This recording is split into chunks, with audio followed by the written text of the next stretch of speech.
6, 5, 4, 3, 2, 1.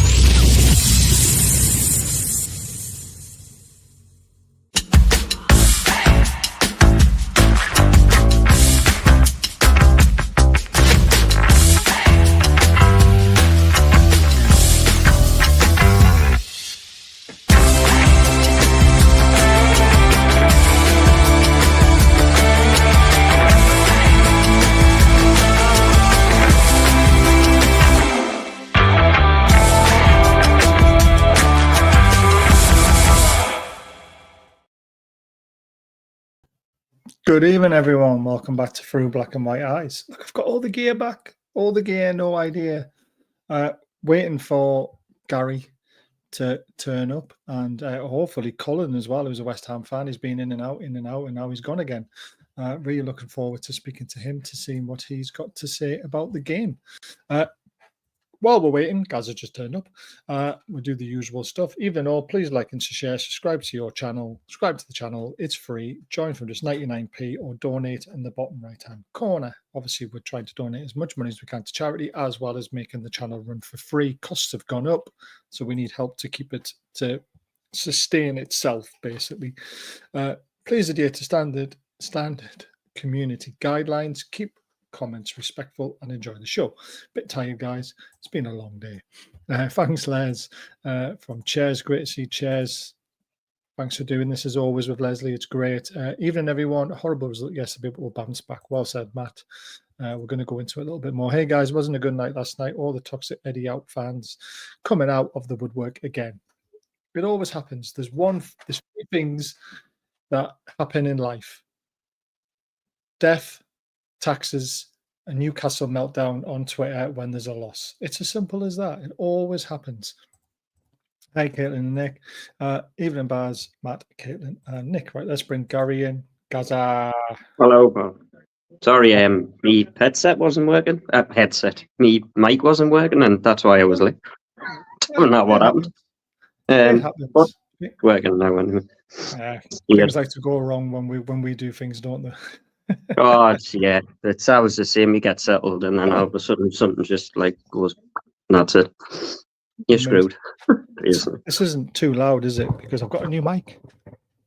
I have seen it. I've got a new mic. No, you sound fine. And then this is really loud, so I've had to plug it into a certain area, and it's just getting used to all the tech again. All the tech and no idea. High tech. Hey. Right, let's bring Colin in, who is a West Ham fan. Hopefully he won't gloat too much. Wouldn't blame him if he does, though, because he was at the game last night. So the first little part of the show, stairs, did he? Yeah, he did. Yeah, he tackled the stairs. He tackled the stairs. So first part of the show is just going to be about not Gary Collins. Experience of being at St. James's Park and finding out about a few things about the visit. So I'm looking forward to speaking to him. So let's bring him in. Hey, Colin. Hi, thank you for inviting me, guys.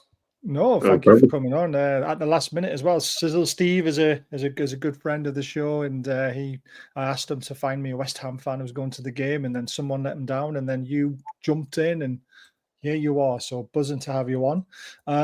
Before we go into the game, there's a few things you asked me that you wanted to try and do a bit of a shout out on. So I've got it all ready for you. So there's this. It's about Save Our Concessions at West Ham. So do you want to just tell us a little about what's going on there? Basically, the club, probably along with a number of other Premiership clubs, have got this idea of doing away with concessions in terms of age. Those over a certain age and those under a certain age. And also people like myself who's got a disability. So I think it's a really bad thing, actually, because although they're doing it to us, they'll just use us as a litmus test to do it to other clubs as well. So it's a fight for all of us. But we've got a campaign going, of which Newcastle supporters joined in last night. So solidarity was shown. And I think it's something that affects all of us. It's about, Brady talks about affordability of football. She's talking a lot of old nonsense, and you can quote me on that if this is recorded. It's a good campaign, and we're getting a lot of support from other teams, and it's across the board. So, the spirit of Shankly in Liverpool, Manchester club, Tottenham, it goes across all the boards, and particularly Newcastle with the FSA link that you guys have got as well. It's really important. And what I'd ask, look at that Save Our Concessions on Twitter and social media, but there's a petition as well that we've got over 20,000 signatures, and we're particularly keen because a lot of non-West Ham supporters have been signing it, which is really quite heartening and encouraging, really. And the one last thing I'd like to plug is the Irons Food Bank, because as part of our protest to save the concessions, at 1 or 2 games we boycott buying a programme and we give that to the food banks instead, which is far more good. So, yes, we have the NUFC food bank, which you probably saw when you were going to the ground last night as well. So we're a big advocate, fans of that. We donate to it as much as we can. We're actually doing it.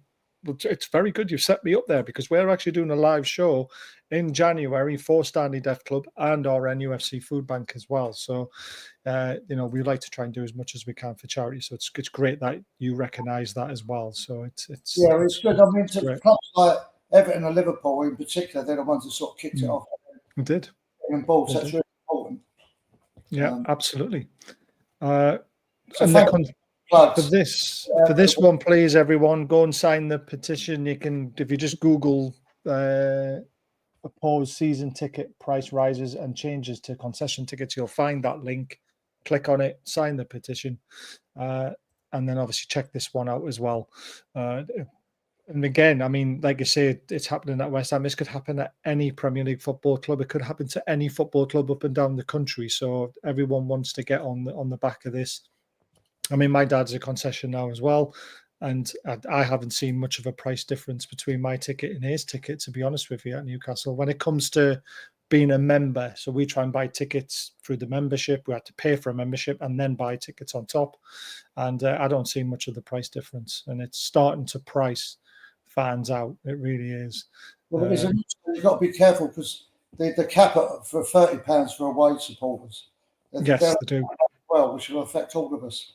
They don't want, in my own views, they don't want a certain class of person there. And, they're really almost an embarrassment to them. But probably a chip on my shoulder. Yeah, I'm not sure it's that. I just think it's just trying to get as much money as they possibly can.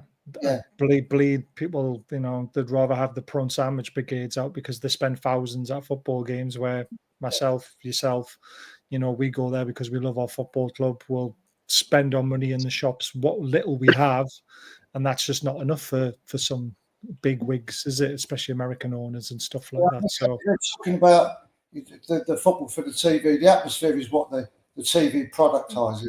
Exactly. Exactly. An event. And, we all go with friends and family, and we had to sit together. So, sorry, I'll bang on about that all day. So I don't blame you. Let's find out a few things about yourself and about your visit to St. James's Park. Was that your first visit, or have you been before? I looked it up when I found out I've been volunteered by Steve to get this gig tonight. I've been there 8 different times, and I went there in the late 70s when we got a warm reception, literally a warm reception. But I won't talk about those halcyon days. It was a very different time period to be a football supporter. Yeah. The atmosphere there was not intimidating, but it was actually vocal as well. So although you had the open ends, there was real atmosphere there, and it was quite a daunting place to travel to. Not just because we'd only ever take about 200 or 300 away games, not like now where you get 3,000. Yeah, you had 3,000 there last night, which is incredible support on a Monday night. We've had to go down to likes of Brighton and them lot away from home, Palace on a Monday night, because for fixture changes, or a Friday night, it's not easy. So it's kudos to all the fans who turned up last night, because it's incredible support, especially when you're not doing so well. Yeah, I mean, we've had I was going to swear in, but we've had a poor season. We've had lacklustre team performances. We probably the last night was the best we've played for a very, very long time, and the team have been not putting a shift in, lacking commitment. and they shouldn't play for the manager, but they should play for us, the supporters, not for the manager. The manager goes. But I was shocked last night. I'm always optimistic, but I was predicting 2 or 3 to you guys. I mean, I've seen loads of stuff on Twitter, people giving tickets away. I can't be bothered to go up there. We're just going to get hammered. And we'll talk about the game a little bit later on, but I just thought it was hilarious. In terms of my experience, as they like to call that in marketing terms, that, you know, I said to my pal Paul Turner, who's a friend of your assistant managers, he went in the corporate box last night, because I had an accessibility seat. So fair play to your club.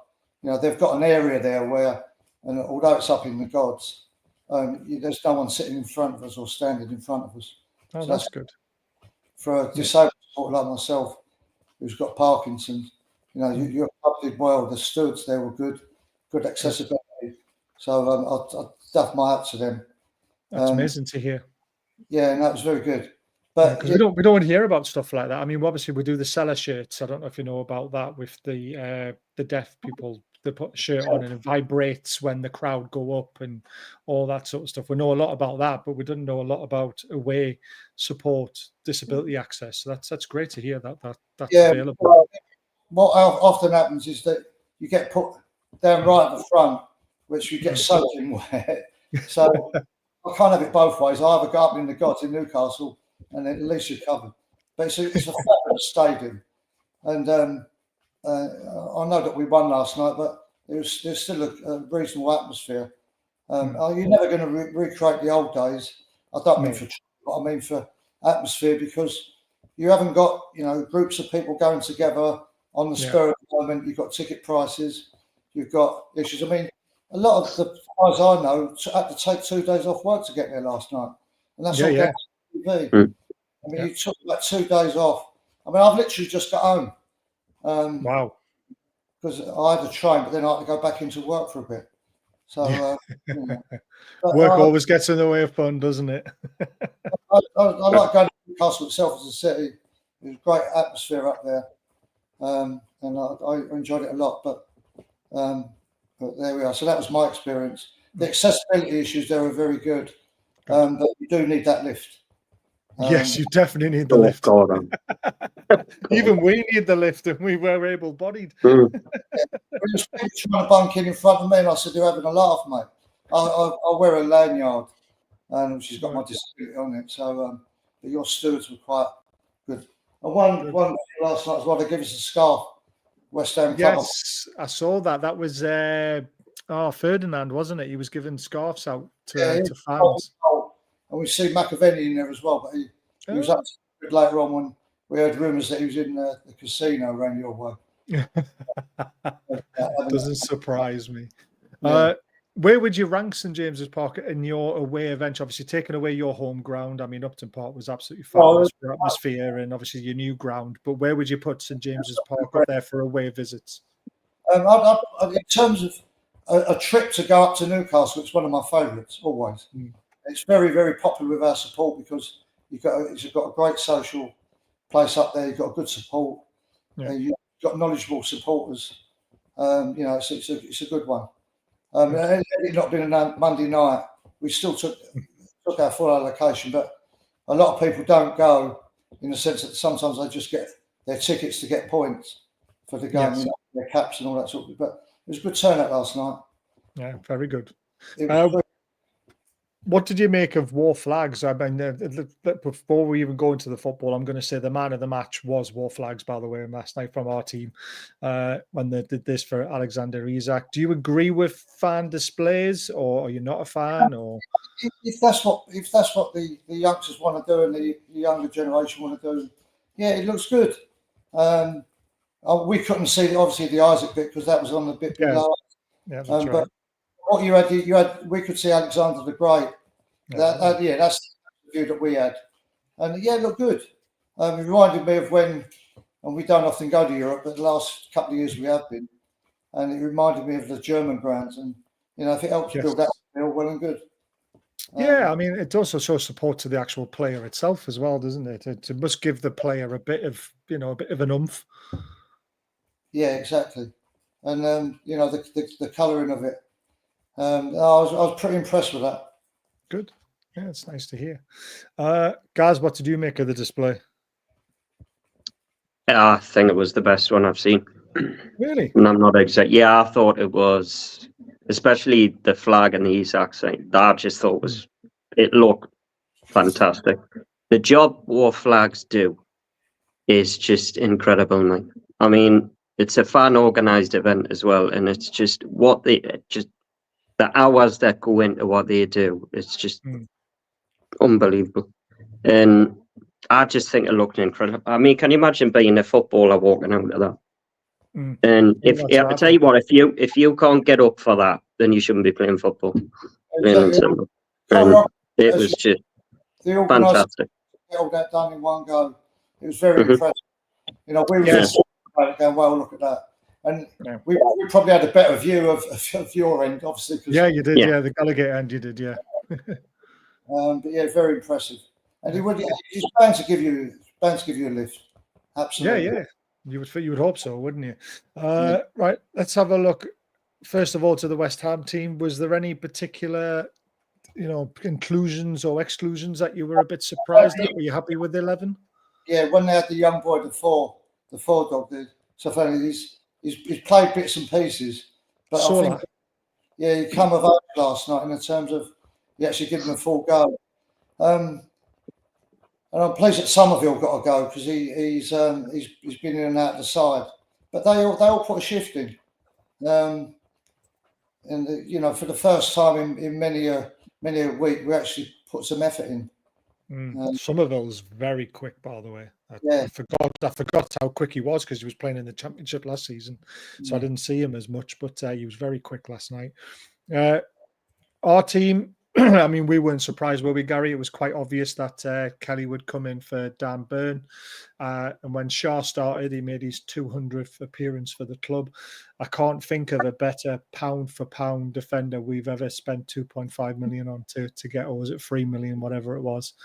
Absolutely fantastic. Yeah.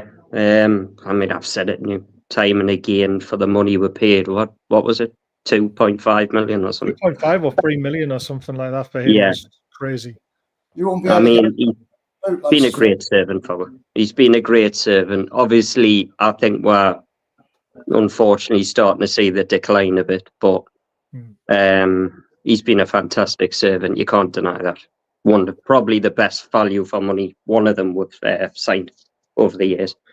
Fantastic. Rob Lee pipped some a little bit, but that was back in the day, wasn't it? Back in the day, Rob Lee would cost millions now, and to pick him up for what we did, it just fantastic business. Bruce thought he was shit. Yeah, he did. Yeah, he would have had more appearances if it wasn't for him. Yeah, he would have. He was on the bench under Bruce on a regular basis. He thought he was crap. You said he's got over 200 appearances. You're not going to get many players in the future to achieve that, I don't think. No. So he's been a great. There's not much commitment now, is there? The players haven't got a full commitment to a club as much as they used to.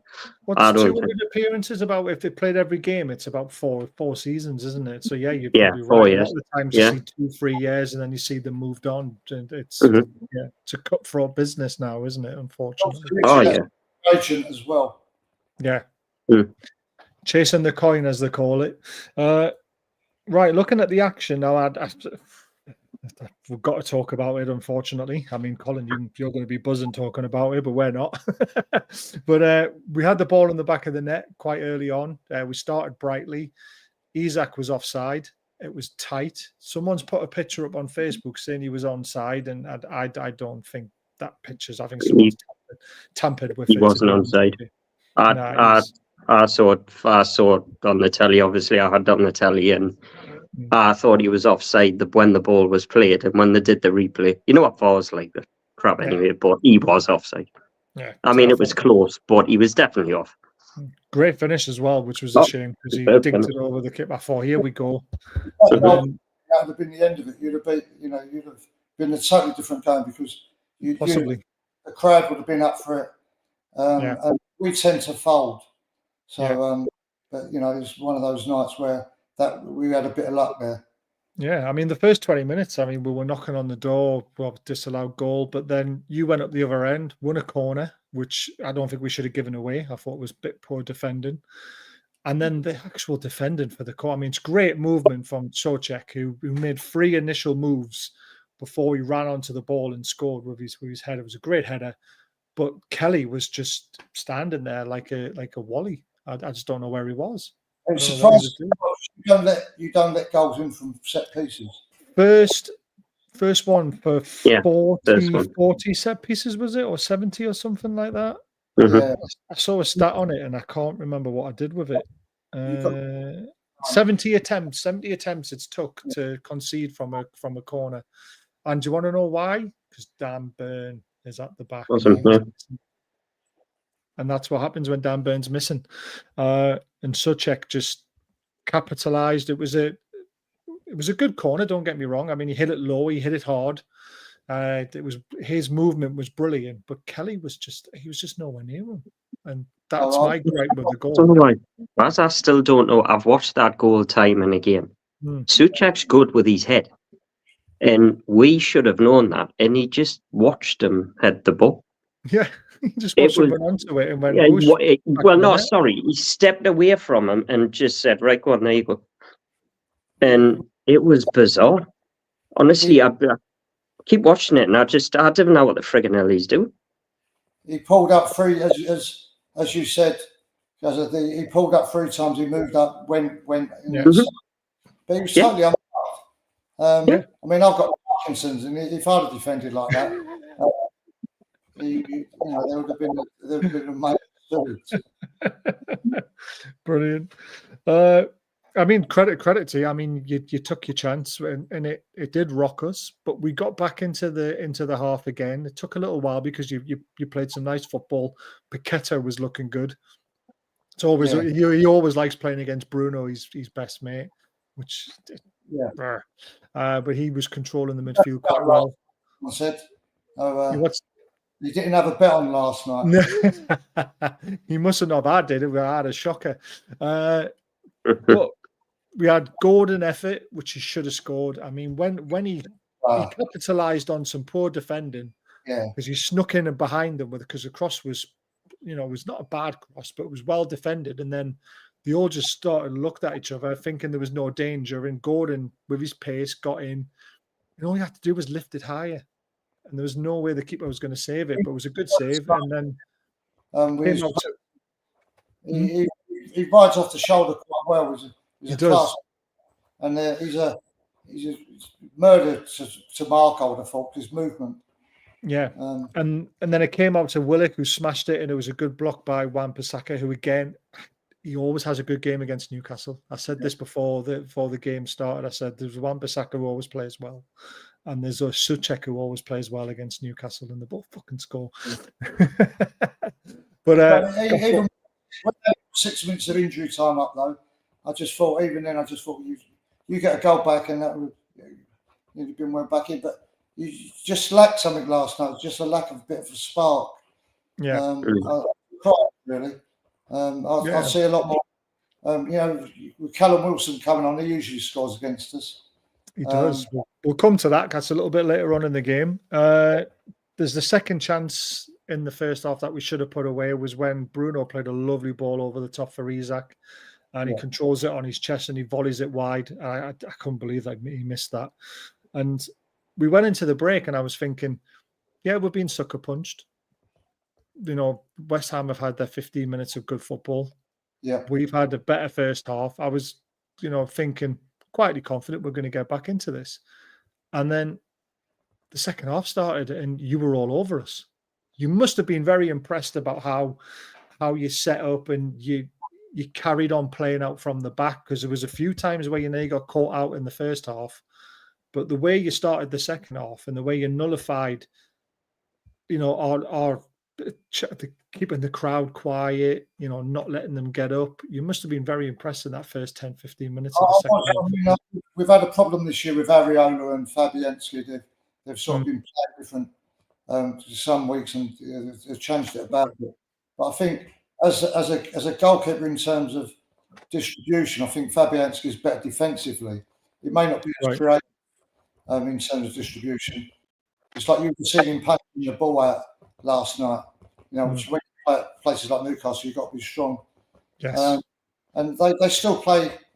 Sometimes they play a bit too much football at the back, and we haven't had a regular defence all the way through, so they're beginning to gel a little bit.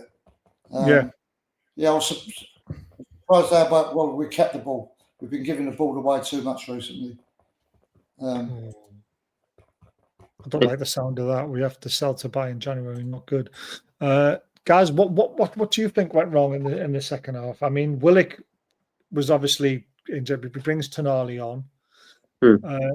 I mean, Willock didn't have a good game. I think the problem we started with is playing Joe Linton on the right wing and Gordon on the left wing. We should have had them switched around straight away. We should have went in exactly how we went in against Forest, because then as soon as you move Joe Linton to the right wing, you lose that relationship between him and Willock.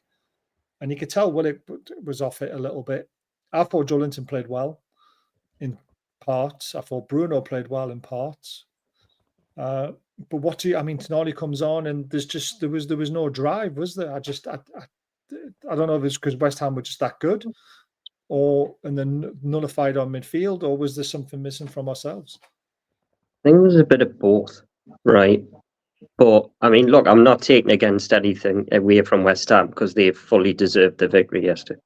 But that second half, it's like Sunderland had walked out. Honestly, it was bloody. You know what it is? For the first time, I looked at Eddie Howe, I looked at his substitutions, and I thought, you're struggling to come up with different ideas for that second half, like a plan B, which you keep hearing. And I'm not all putting it on Eddie Howe because them players needed a kick up the arse yesterday. But Joe Linton was moved over. Gordon keeps going right, then he's going left, and then Joe Linton's playing here, and then Hall's going into midfield, and then Dino's going to left back. It was just it was madness. Honestly, absolute madness. And what happened was we'll come out. West Ham, I keep hearing some people say that we started well for the first 5-10 minutes of the second half. I don't think we did. I think we came out sluggish again. And West Ham got the second goal, and that absolutely, we were done. Our heads went, and that was it. And Eddie Howe tried substitutions that just didn't work, any of them. And it was just a bizarre performance. Very, very flat. Sorry. So surprised after the second goal. I thought you'd really go for it. So did I, like we did last year. Nothing. It's 4-3. And, we were 3 up. Or, no, I think you went up. I think it's 1 move and 3-1 to us. And you just didn't have... you had no oomph there. Which is surprising for a Newcastle side, particularly at home. And particularly some of the players you've got. You've got good character players there. We have, You don't know. They've got a bit about them in terms of their attitude. There was 5 minutes before they scored the second goal where Barnes was getting a lot of the ball. He was running at them, but there was poor decision making again for me. In the final third, we were very toothless. And when we got in, do you remember when Hall put it over the bar? He should have just crossed it to the back post and Barnes was free. There was that indecision again. But I want to talk about West Ham's second goal because it was, if you watch it, it was a brilliantly worked goal, but it was poor defending from us because it starts right in the corner flag almost. Wan-Bissaka plays a ball down the line, then cuts inside, and Wan-Bissaka is not even thinking about getting the ball back yet. He just flies into midfield, opening up space. Paqueta gets it out to Bowen. Wan-Bissaka is still running alongside him, plays it inside, and then he slots it into the bottom corner. It's a brilliant work goal.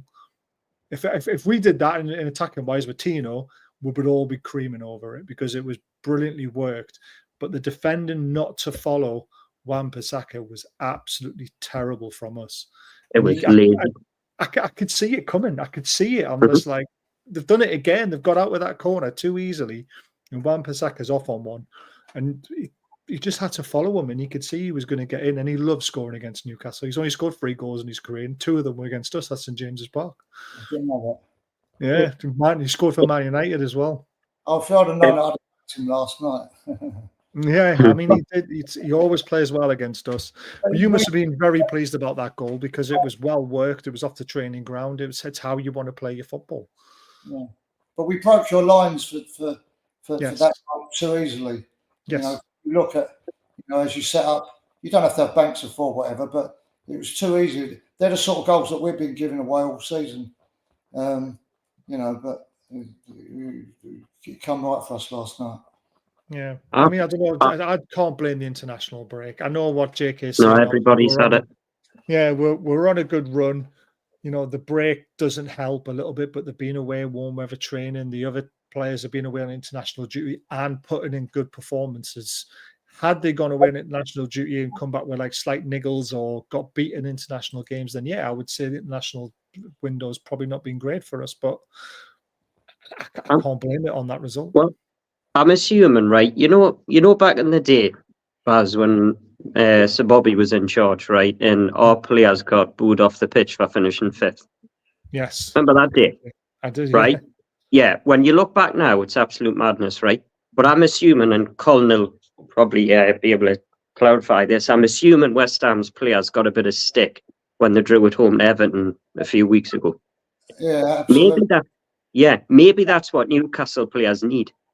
They need a kick up the arse to say, no, you're not performing well enough at the minute. And what we're doing is we're papering over cracks by having some good victories, i.e. Arsenal and Forest. But where was that team that played at Forest? That committed team who was charging forward, getting stuck in, it just disappeared. And it's because every time, I know they went behind at Forest, right? I'm well aware of it, but every time we go behind at home, we run out of ideas. Every time. I think it didn't. It's bizarre. He had a good game last night because he lost his passport and he didn't end up going to the Jamaica meet-up. So probably he losing his passport. If you look at it. But you talk about international breaks and stuff. These guys are professional footballers. Whether they're international this or that. You're not talking about doing, sort of hard day's work. I mean, they're doing a sport they love. I guess it's just the flying time. We've got people going to Brazil and places like that. It does sort of, they're not getting back until Friday, then they're playing on the Monday. Sometimes get back Friday, playing Saturday. It's not great the way the international window works, but getting the team together and then discussing about X, Y, and Z. Yeah, I mean, that's the issue for me with the windows, is that the fact that they only getting a couple of days to prepare for the game when really they normally have a full week, don't they, from Saturday to Saturday. I just, there's too many windows, too many international windows before Christmas. That was the third one, and it just breaks the season up too many times and stops clubs having momentum. So, but you got to deal with it. Man City did for so many years. They dealt with it. Liverpool are dealing with it this season. They're doing really well. You should be able to handle it better. We don't. I mean, Arsenal. They're struggling. Won at the weekend, and they're winning 2-0 at the minute at half time. Oh, they're winning. And they're winning at Sporting. They had to go away for international duty, and it's like I'm not having it. Look, if they've got a problem going away with international duty, don't play them. Yeah, don't play them. Don't put them in. That bench we had yesterday was the best bench we've had for a long time. It was. Yeah. And a lot of those on the bench I thought would have started. I mean, Trippier is a class act. One of the best fullbacks around. He's just come back from injury. That's the problem. Okay. Well, that I didn't know, but I agree with what's just been said, that your bench was very impressive. I mean, we didn't go on there. Yeah, Trips and Wilson are both just back from injury. Literally, the first time we've seen Wilson all season was last night. I mean, do you think it was a penalty in the 77th minute when he got manhandled down? Yeah, all day long. You think it was a penalty? See, I'm on the fence with it. I'm on the fence. I can't make my mind up. Do you know what it is? I bet you one is given for that. And I bet you one isn't given again for that this season. Yeah. And United or It's Arsenal. one of those for me. Yeah, you're right, Colin. You're right. See, the reason why I'm on the fence is Carragher's sort of right. The ball potentially is going over Wilson's head, so I don't think he's actually getting to it. So is it a penalty because he's going to reach it? But then I think back to last season when we played Everton at home, and Paul Dummett wrestled the player down inside the box, which Nick Pope had caught the ball, and the striker was getting nowhere near it, and they give a penalty for that. So there's no consistency, is there? No, not at all. But we know it's been like that for years. The golden penalty last year was a bit weak for us to give away. So I suppose it might even itself out. But there we are. Yeah, that's true as well. I mean, if that penalty's given and put away, then I think your backside might have dropped a little bit, but I don't think a lot went for us on the night. And I'm not saying bad decisions or anything like that, but the break of the ball, I don't know if you noticed, but every time the ball broke, it would you would tackle us and the ball would bounce off us and it would go off for a goal kick instead of going out for a corner. And 50s didn't seem to be going our way. It was just one of those nights for us. Also, there was misplaced passes, which was unusual for you guys. And you break at speed, but you were a little bit lethargic. I mean, I'm an away fan, so I was delighted to watch that. But yeah, of course you were. I still thought that something would gel towards the end, but you didn't have it. Well, the most damning stat of the night, Gary, and this is what I was trying to allude to quite early, is about not being clinical enough. Is I think in the first half we had 10 shots and only 1 on target. Oh wow. Which is terrible. I mean, Colin, just wait to hear this one. We have scored 13 goals this season. Wow. 13. We've got Alexander Isak, Anthony Gordon, Harvey Barnes, Bruno Guimaraes, Sandro Tonali, Joe Linton, and we can't score goals. It's unbelievable. I think we're 4th bottom in the league for the amount of goals scored this season. We've only got below with Southampton. I can't remember the other two. It's near the bottom teams, and we scored 80-odd goals last season, and we just can't hit the back of the net. Can't do it. Like last night, you put some good ball in as well. There's some good delivery. As you were saying, maybe you just didn't. Your luck wasn't your night last night. Our conversion rate is atrocious this season. Absolutely. The build-up play is fine. Me and Baz have said this time and again. The build-up play is fine. It's when they get to that final pass or that final cross or that final shot, it's always the wrong thing. Yeah. And they've been doing it all season long.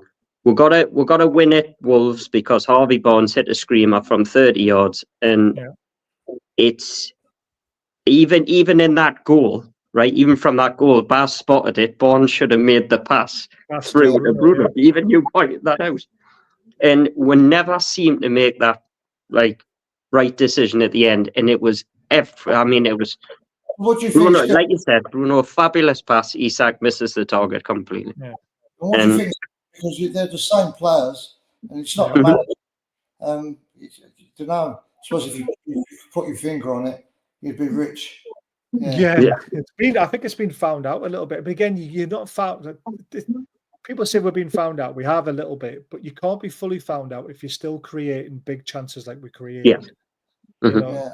If we weren't creating any chances, then I would say, yes, we're being completely found out. But we're still creating very clear-cut chances, and we should be taking them. That's the problem. Eddie Howe can't put the ball in the back of the net. That's the problem. And that's why you've got a mix of players. I mean, you've got strong, you've got skill. You know, you go direct, you play neat football. So you've got different... I mean, you know as well, Baz, one of the main problems this season compared to last season is Anthony Gordon. It's glowingly obvious that Gordon scored double figures in assists and goals last season, and he scored 2 goals this season. Barnes has got 4, and Barnes comes off the bench. And I mean, put that into perspective. Harvey Barnes has 4 goals for us. That means we've scored. Take his off, that's 11. From the rest of them, and Barnes is a sub. He is a regular substitute. And I'm surprised because that's why we switched Kufel round to mark him, Right. and then switch over Wan-Bissaka over to the left side. Yeah. So basically that was, I'm beginning to see our manager's tactics working a little bit. I will say. Are you happy with your manager? I'm the jury's still out with me. People say they haven't played with that. I can't get sacked because Sullivan's chairman. I think it's down to the players, really. When you've got that quality, we've probably got the best squad we've had for many years, and yet we've had probably our worst season for 2 or 3. There we are.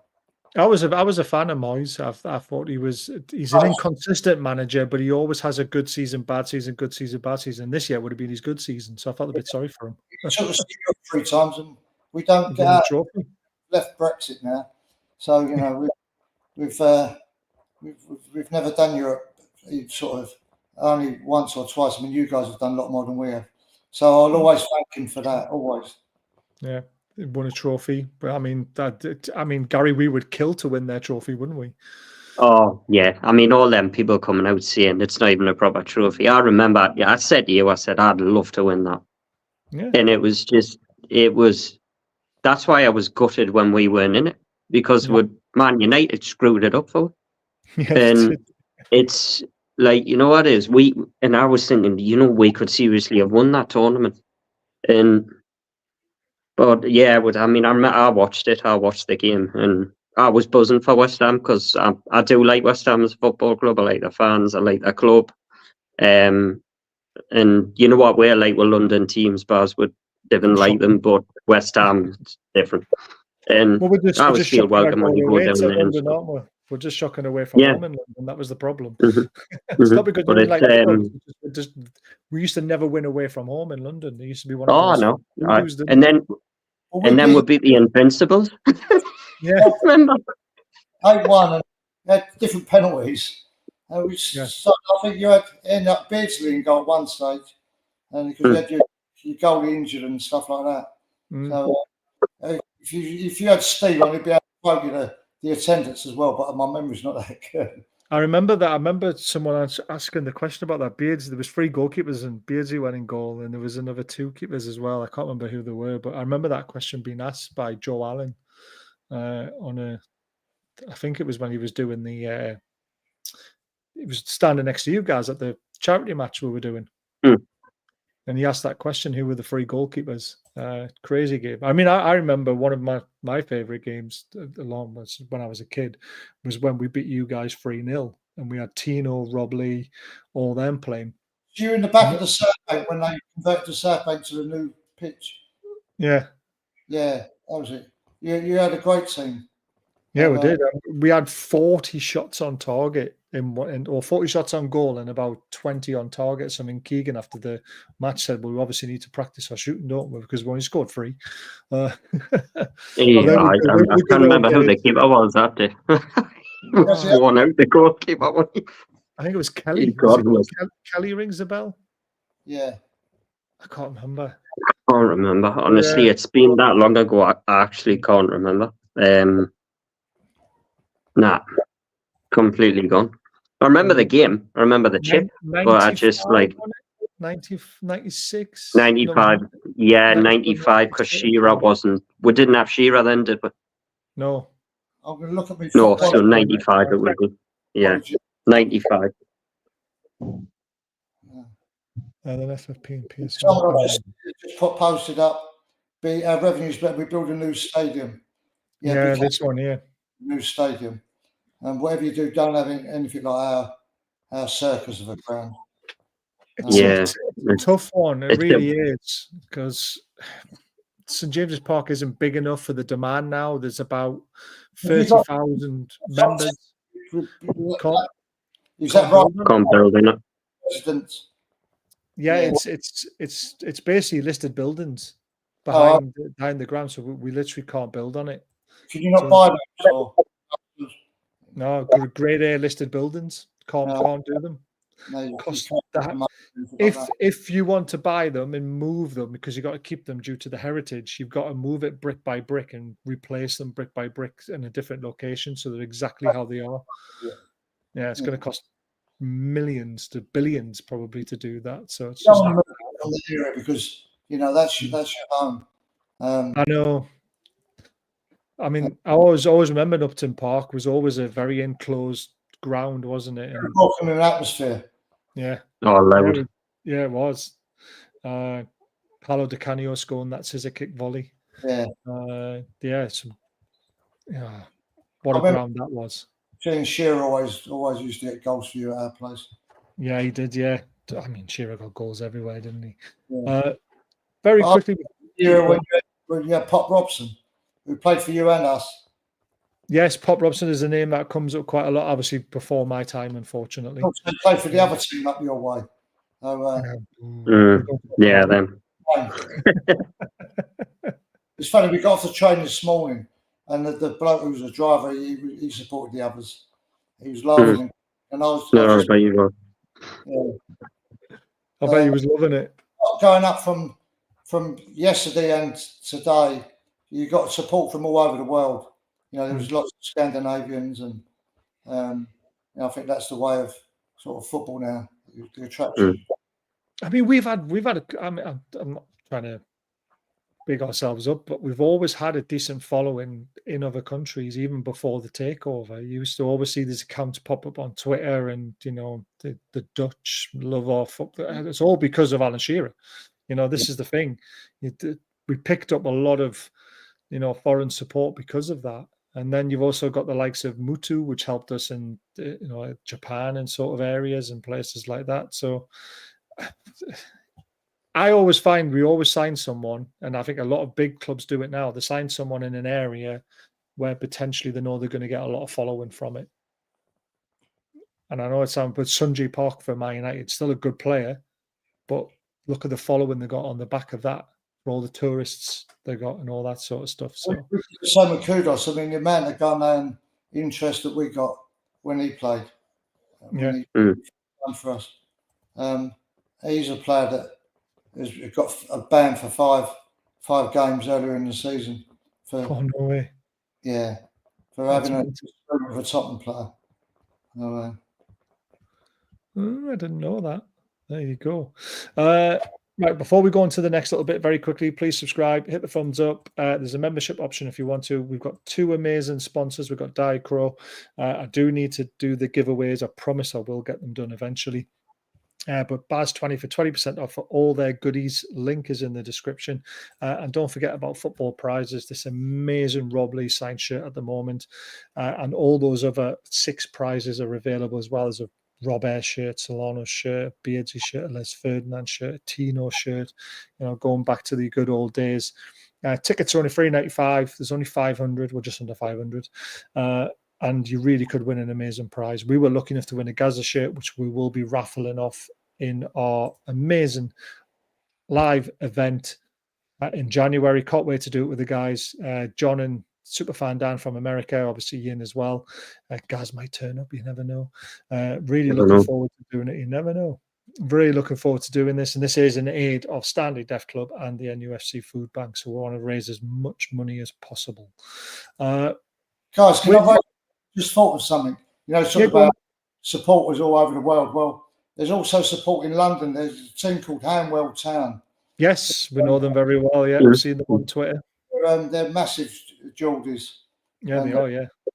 Yeah.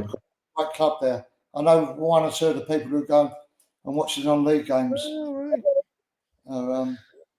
They're playing black and white, and we plugged them a few times, I think. Yeah, I think Brentford and Fulham, you probably have a beer in there and then go to the match. But that's what I like as well, non-league football, because the way I see Premier Football League going, it's getting expensive and so on. Yeah, non-league football is a big part of this channel as well. Newcastle Benfield is a club that's close to our heart. That's where the event's going to be. We've played on their pitch, done a charity match there. We support them as much as we can as well because they're a great little club. And my first ever football match was Whitley Bay. Oh, It was fabulous. non-league, and I've seen them at Wembley lift the FA Vars Cup. So non-league football is, it got Yeah, me into going to live games. A couple of the West Ham guys I know have stayed up to watch Gateshead tonight. All right. Yeah. Yeah, they're playing some decent football at the moment, but I live in York, so my missus is a York City fan, so she'll be cheering them on tonight. I don't know if they're winning or losing, to be honest with you, but New ground. They've got a nice new ground, York. we have, really nice new ground. Where do you think West Ham are going to finish this season? Then, are you confident you're going to get yourselves up to mid-table? Above 14th. Yeah, We'll just like a that. stable season. Yeah, I mean, I'll take it all day long because you've got a new manager, and they say the players have got to adapt. Well, that's nonsense, really. But the first season, parts of me when the way that we capitulated at Tottenham, Forest, and all them other teams, it was embarrassing, really. If we would have done that on a Sunday morning, you'd have got shot. Wait, sorry, Colin, where do you think you'll finish? 14th, he said. 14th and above. 14th and above. Oh, right. Because I was gonna. I think you've got some good players, right? Oh, I mean, good players. and I think at some point, I think you'll go on a bit of a run. I can see you finishing 10th. Oh, I'd take that all day long. Definitely. I can, because I think you've got Kudus and you've got Piquet and Bowen, and as long as you've got players like that, I think you've always got a chance. And I just think it's been, look, I remember when you got your manager. I've never been convinced on him. I wasn't when he was in the Premier League the last time. I'm still not sure if he's the right manager for you. But I think you will get better once your players settle down and bed in and start working more together. And I think you saw a bit of that last night. You get a clamber. Immediately people say 5 or 6 games. And you won 2 out of 13. You've got to give them a nice season. You've got to give them a couple of seasons, really. But I mean, big money. So, of course, the Premiership, it's all about results, which is where someone like Moyes who grind it out. And Moyes, he did a job for us. With our current owners, that's the big problem. I agree. I'm not convinced on West Ham's owners. I never have been. No. And I think I've always thought maybe they need somebody else in charge, somebody with a little bit more ambition. I'm not convinced on them. I never have been. And there's all sorts of rumours how much they made out to sell with us, and that sort of thing. But we're home. We haven't got a stadium. We don't own it. That's true. So you've got community up there where you are. You go. You've got pubs where you go to and clubs. So on and so on. You've got a good match day where you can all meet up. That's why I agreed to cover tonight, because people like Stephen others, the groups of us, we sort of long for those old days, where you get, the 90 minutes in the middle was usually an inconvenience. Yeah, you're absolutely right, to be fair. Go on, Carl. Well, thanks for bringing us on here. I wasn't sure what was going to go on. So his wife and the kids put Chrome on for me because I couldn't get on initially. There we go. Yeah, Safari doesn't work for some reason with StreamYard and the software. Safari on instead. So I changed the default. I'll probably bug it up work for tomorrow. I like it. Guys, the final word before we go. Where do you think we're gonna? I mean, the league's still tight. It's a loss is a loss. We need to move on. We've got to bounce back against Palace away. We're still only 3 points off third, aren't we? Something stupid like that. So results, if we beat Palace, which we're more than capable of doing, even though they absolutely dicked us last season at their ground, so I'm not looking forward to going there again. Things could just turn around again in a week.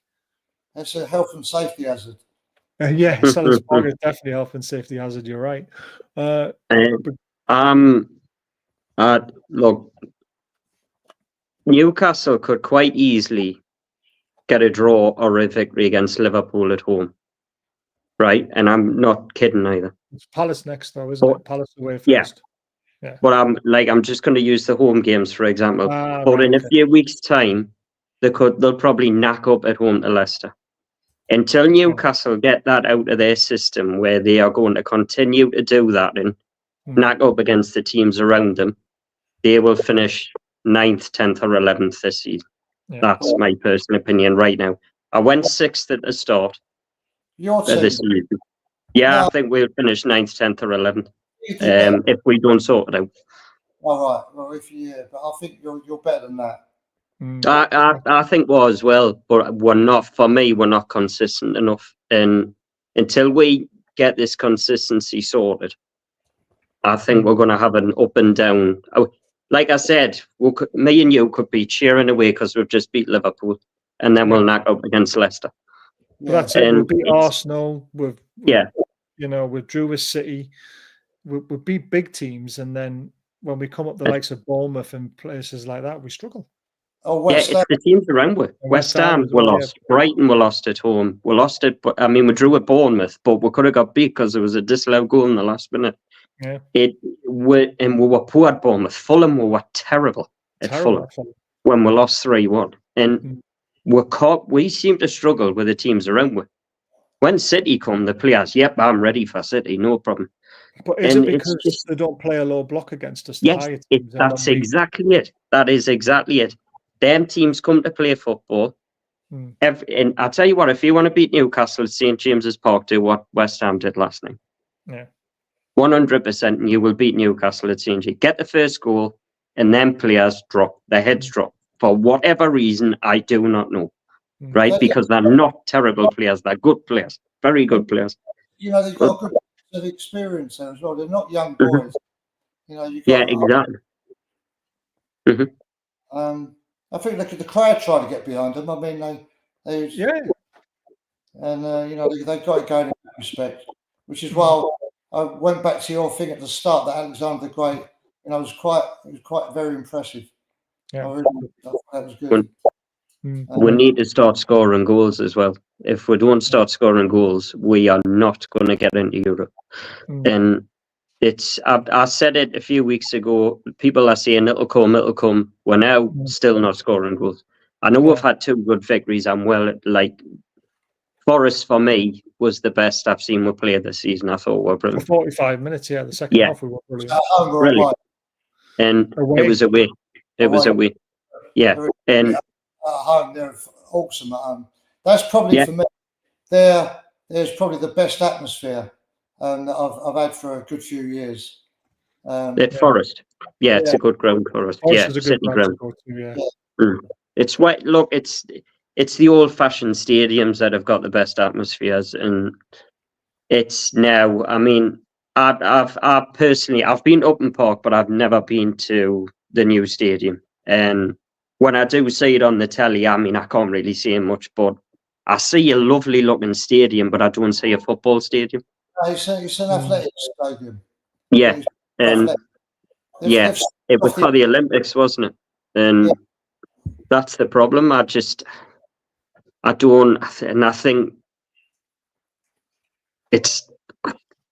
don't know. It's not a very intimidating stadium, is it? It hasn't, like Upton Park was. I remember Upton Park used to have that intimidation about it. That one doesn't look like it's got the intimidation about it. The area around it, where you go, you guys the away supporters would get their coaches, join the ground, which is probably the same. If we used to come out Upton Park tube station, that would be quite an experience. And walk to the ground. I think I finally accepted that we've moved. And others feel that we should have done more to campaign against it, but we missed the opportunity there.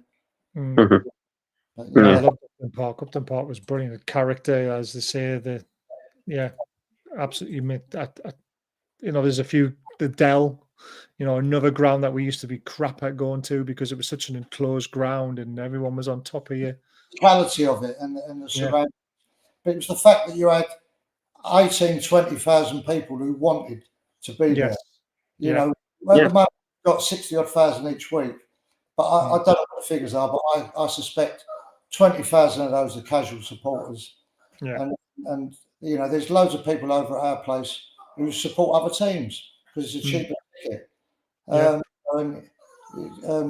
Steve Law and a group of us, you know, Hammers United, are trying to recreate that by, you know, getting people to come back and making football affordable. So I go back to the petition and they save our concession. So I bang that drum again.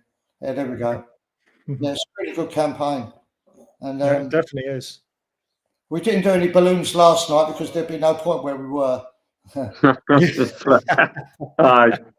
away. God.